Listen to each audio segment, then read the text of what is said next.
Bienvenidos a Desvendando Noticias. Hoy nos vamos a regresar en el tiempo, hace unos 45 años, al año 1976. Fue un año de mínimo solar o inicio de ciclo solar. Desde agosto de 2019 empezamos a hablar de los ciclos del Sol y a partir de ahí se ha mantenido casi como una columna vertebral para analizar la historia en nuestro canal. Aunque no sepamos lo que realmente es el Sol en su naturaleza, lo único que podemos observar son sus manchas. Aparecen y desaparecen de forma cíclica cada 11 años. En algunos periodos son pocas manchas y otras veces la cantidad es más alta. El comportamiento que se refleja es como una oscilación de onda, con máximos y mínimos. Hay muchas teorías que exponen la influencia de energía o radiación del Sol hacia nosotros, lo cual es muy plausible, y es algo en lo que continuaremos investigando, especialmente cuando lo que percibimos como ese Sol es cercano y local, y no a millones de kilómetros como nos enseñaron en la escuela. Lo otro que hemos notado aún con más fuerza es una especie de reloj cósmico para las élites. Tanto inicios como picos solares parecen ser usados para agendas. Es como si el Sol dictara la dirección de la humanidad hacia cierto comportamiento o comportamientos, y llegan los controladores sabiéndolo de antemano para traer sus agendas de control. En mayo de 2020, ya hace más de un año, hicimos unos hallazgos muy reveladores. En todo el siglo XX, especialmente unos pocos años antes de la entrada de Rockefeller a escena y la pandemia de la gripe española hacia nuestros días, ha habido en los registros de la OMS y otras agencias de salud, entre comillas, ya sea un brote, epidemia o pandemia, en cada mínimo y máximo solar, cada uno de ellos debidamente documentado. Nuestra hipótesis ha sido que tanto resfríos y gripes sean como una reacción normal del cuerpo para desintoxicarse y como resultado final el reforzamiento del sistema inmunológico, que al parecer se dan al ritmo de los máximos y mínimos solares, algunas veces más fuerte que otras. Las élites, sabiendo esto, lo han usado para inventar innumerables nombres y subnombres para esas gripes y resfríos. Y desde ahí pareciera que esos nombres como la influenza y sus subtipos, por ejemplo, aparecen en ciertos periodos y en otros no. Es como si alternaran los nombres para que a una nueva generación de la sociedad les suene nuevo y no logren darse cuenta que ya se había usado en el pasado. Personalmente tendemos a pensar que la esclavitud a la medicina moderna con tantos medicamentos que nos hacen tomar desde que somos niños nos condiciona a que siempre seamos objetos de gripes y resfríos más a menudo de lo que debería ser, y así nos convirtamos en sus sujetos de experimentación y control. Con este preámbulo nos iremos al año 1976, año de mínimo solar como les dijimos al inicio. Les presentaremos un corto de una cadena estadounidense de noticias en Baltimore, hablándonos de lo que pasaba en la época. Al mirarlo, se darán cuenta que es como una especie de copia carbón del 2020-2021, donde obviamente el internet no estaba en escena y fue más fácil manipular a las masas.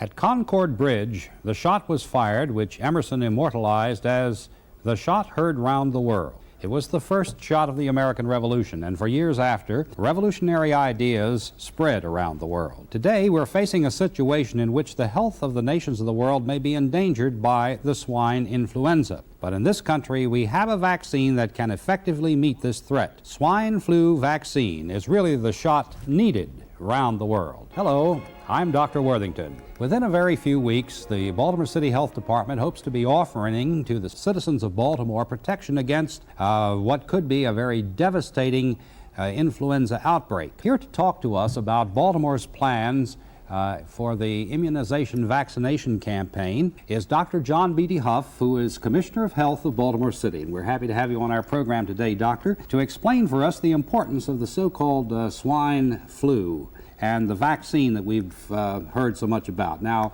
what about swine flu? How important is it? It's very important that we get protected against the swine flu, because if the swine flu attacks people, as it has in New Jersey earlier this year, it's a very serious and devastating disease. It's one which was around here years ago, we believe, back in 1918, caused the death of millions of people around the world, and it's a very important disease to be protected against. In fact, the vaccine is the only protection we have.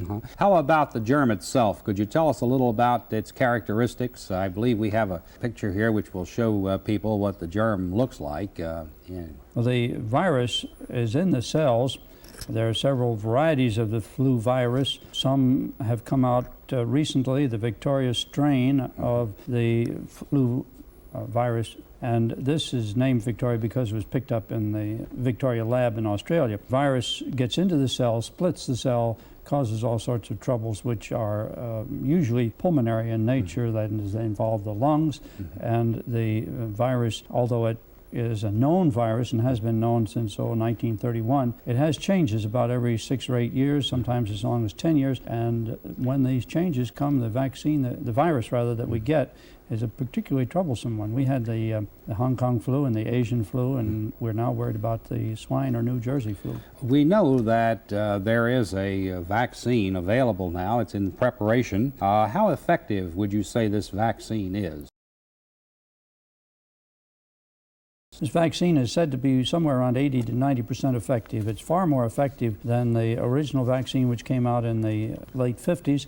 It's a very mild vaccine as far as its effects on people are concerned. It's the only protection. I think that's the important thing to stress, namely that the vaccine is the only protection we have against that specific virus, the swine or New Jersey strain, and one which we worry about because it's possible that it will be here with us this next flu season. Well, I've been asked this question, and I'm sure you have too. Are there any reactions to this vaccine? It's a very low rate of reactions. 1 or 2% of the people, that's 1 or 2 out of 100, will have a sore arm, and of that group, a very small proportion will have a low-grade fever of 101 or so, possibly 12 to 24 hours. This has been not discommoding, and people have been able to go to work except with a higher fever. I want to stress that it's the only protection against swine flu that we can rely on. And certainly any reaction that you would have to it, in most instances, would be much more mild than it would be if you got the flu itself. Oh, the flu can be fatal,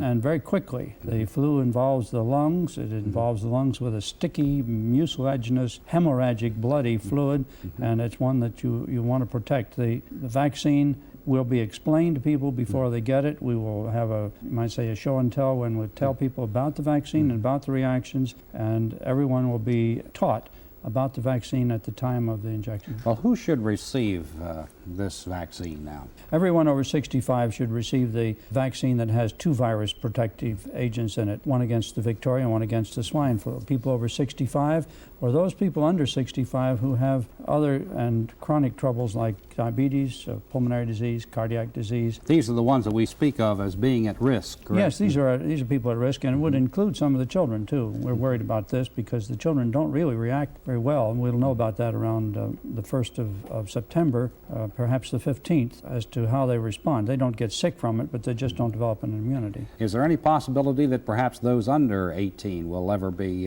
vaccinated against it? Yes, it is. There's a study, groups all over the country who are studying this to find the dosage and the dosage, whether it has to be 2 doses or 3 rather than 1 for people under 18. Un gran suscriptor al canal nos envió este libro, y de hecho hay 2 páginas que él nos envió para checar, y pues está muy relacionado a este año, un año después, que podemos ver que las personas, obviamente en este proceso, tienen aproximadamente 10 veces más posibilidades de contraer el síndrome de Guillain-Barré que las que no están en esa condición. Entonces vemos que hay un libreto también, y hay libros que lo revelan. Por acá hay otra foto de otra página muy interesante, que en Japón, donde la inyección en masa contra la gripe se hizo obligatoria en 1976, programa único en el mundo que debía suprimir todas las epidemias de gripe, el porcentaje de personas afectadas por la enfermedad pasó de 5 por cada 100,000 habitantes a 60 por cada 100,000 habitantes. Entonces vemos que hace 45 años casi que repetían las mismas líneas, simplemente con nombres cambiados. En ese mismo año, en 1976, pero en agosto 26, nos encontramos un periódico de esa fecha o de ese año, hablándonos también de la situación. Se les urge a los residentes buscar la inyección Y por acá se habla también pues de la cantidad, 14 millones, del 76 al 77. De hecho es una persona que está como en contra, diciendo que esto no es algo tan diferente de lo que se ha hecho en el pasado. Y acá nos dan el nombre de las inyecciones que fueron mencionadas en el video que les mostramos del 76 de la cadena en Baltimore. De hecho aquí con problemas de pulmones, como reacciones y ese tipo de cosas, pero bueno, ahí está el dato. Después de esta información podemos encontrar un paralelismo enorme en el libreto de 1976 y 2020. Creo que todos podemos ver las correlaciones de ambos años. Al final de todo el miedo impuesto y la participación de la mayoría de la población en la inoculación requerida, la vida continúa para esta generación. Sin embargo, el elemento que llama la atención en esta línea del tiempo es lo que vendría en el siguiente máximo o pico solar. 4 o 5 años después de la campaña masiva contra la pandemia mortal de la influenza, otra enfermedad toma el escenario, desde que las personas ni siquiera remotamente piensen en lo que pasó en 1976, una enfermedad peor y que silenciosamente estaba cobrando vidas, el SIDA. Del video de nuestro canal en la plataforma Odyssey, que por razones obvias lo tenemos allí, llamado El nutricionista que desafió la pandemia de 2009, Años von der Planets, el doctor nutricionista, dijo muchas revelaciones durante una entrevista en 2009, hace 11 años. En esa entrevista él habla del SIDA. Vamos a resumir las palabras de von der Planets, donde menciona el plan futurista de esta enfermedad durante esos años. En la Universidad de California, Los Ángeles, en 1961 y 62, a la cabeza estaba el doctor Strecker, que tiene como 4 doctorados, uno es en bioquímica y virología. Tenía una mezcla que combinaba los desechos del virus leucémico de un bovino y linfonómico de una oveja. Así que lo que hicieron fue incubar estas dos enfermedades y unir los dos virus animales. El gobierno le dio luz verde para ser utilizado en experimentos. Luego se descubrió que los experimentos eran para personas indeseables. Se supo después que esos indeseables eran personas homosexuales, ya que lo que se encontró fue que en Los Ángeles, la ciudad de Nueva York, Houston y San Francisco, el 90% de las personas que estaban siendo tratadas por hepatitis eran homosexuales porque usaban muchos fármacos que causaban daño hepático. Básicamente la inyección, por no decir la otra palabra, contra la hepatitis B, se le agregó este virus del SIDA. Luego fueron y lo pusieron en la inyección contra la viruela. El gobierno de los Estados Unidos y el gobierno del Reino Unido donaron cientos de millones de dólares para la inyección de la viruela en países africanos. Y el resto es historia. Si quieren escuchar toda la entrevista, dejaremos el link en la descripción. Acá tenemos un artículo oficial acerca del inicio del SIDA y verán cómo los datos coinciden con lo que von der Planets comentó. El título dice Panorama General de la Historia del HIV y el SIDA. Aquí marcamos algunas cosas importantes. Por acá dice antes de 1980, que es donde se dio la influenza y su campaña. Dice por acá que si bien se documentaron casos esporádicos del SIDA antes del 70, los datos disponibles sugieren que la epidemia actual comenzó a mediados o fines de la década de 1970, exactamente entre el mínimo solar del 76 y el máximo solar del 80. En 1980 es posible que el HIV ya se haya propagado a 5 continentes: América del Norte, América del Sur, Europa, África y Australia. En este periodo ya podrían haberse infectado entre 100.000 y 300.000 personas. Luego nos hablan un poco más de qué pasó en el 81. Dice que se encontraron casos de una rara infección pulmonar llamada de esta manera, PCP, en 5 hombres homosexuales jóvenes previamente sanos en Los Ángeles. Al mismo tiempo hubo informes de un grupo de hombres en Nueva York y California con un cáncer inusualmente agresivo llamado sarcoma de Kaposi.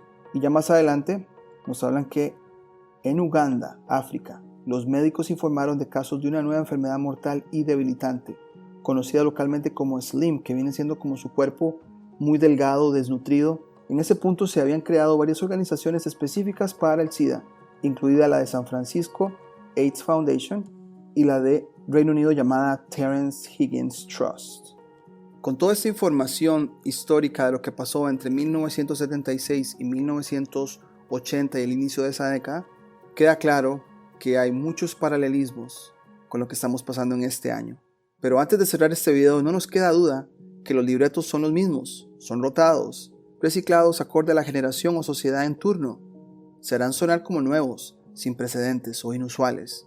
Sin embargo, con las limitantes que ofrece la inteligencia artificial del Internet para indagar en la historia, aún podemos encontrar cosas en los pocos registros de historia disponible, donde claramente vemos esos mismos libretos, pero con actores diferentes, tanto los que actúan como la audiencia.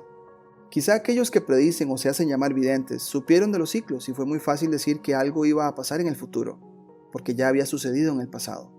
Ahora la pregunta, ¿serán capaces de hacernos olvidar lo que pasó en 2020-2021? ¿Nos abrumarán con mucha más desinformación y distracciones para que lleguemos a 2024-2025 sin recordar colectivamente lo que sucedió en 2020? ¿Tendrán otra pandemia o enfermedad como carta bajo la manga tipo SIDA para que ni siquiera la gente vea el pasado más inmediato y ponga las cosas en perspectiva? ¿Tendrá que ver con su agenda de cambio climático? La verdad no lo sabemos, pero lo que sí sabemos es que el ciclo del Sol es su reloj cósmico y algo se presentará o sucederá en 2024-2025 suficientemente dramático o sensacionalista para que la gente ni siquiera mire hacia atrás en el tiempo. No mirar atrás en el tiempo ha sido una de las maneras de cómo nos han programado y adoctrinado, para que todo se vea como sorpresa e incertidumbre. Una vida lineal con un supuesto inicio remoto, con un presente abrumador y un final fatal. Pero nunca nos hablarán de cómo lo hacían las civilizaciones antiguas, que esta vida, este mundo, es de ciclos, donde los eventos llegan al mismo punto cuando se cumple un ciclo. Quizá esta sea la razón por la que los medios desinformativos logran el objetivo de forzar una narrativa que sobrepasa el intelecto y no nos permite pensar críticamente con el pasado en perspectiva. Pero bueno, aquí dejaremos el video. Por ahora sería todo y nos vemos en la próxima.